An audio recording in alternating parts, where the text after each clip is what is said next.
C'est ici qu'ont parlé les premières victimes. L'abbé Pierre de Maillard faisait partie de cette communauté traditionnaliste, 3 prêtres et quelques religieuses, lorsque la première plainte a été déposée en juillet 2020. Depuis, il y a eu plus de 2 ans d'enquête et aujourd'hui le prêtre est poursuivi pour 27 agressions sexuelles, 4 viols aggravés, le tout commis au gré des déplacements pendant 25 années sur des mineurs qui avaient entre 12 et 17 ans.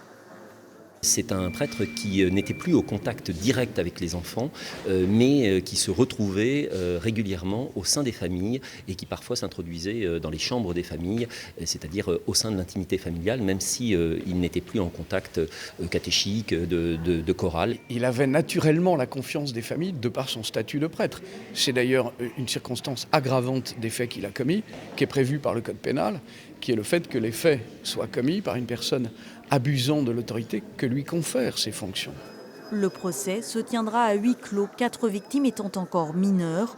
La plupart des parents se sont portés partie civile, ainsi que la communauté dans laquelle Pierre de Maillard a officié pendant toute sa carrière. La fraternité Saint-Pie-X s'est portée partie civile pour être aux côtés des victimes qui ont vécu des faits abominables et pour les soutenir. Elle-même a été aussi abusée par ce prêtre qui était à l'époque prêtre et qui a réussi à les tromper.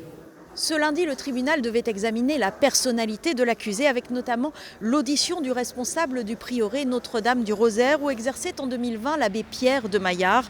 Tout au long de l'appel des parties civiles, il a gardé les yeux clos, répondant timidement aux questions sur son état civil et évitant de regarder dans la salle du côté des victimes présumées. Le reste du procès se tiendra à huis clos jusqu'au 2 juin.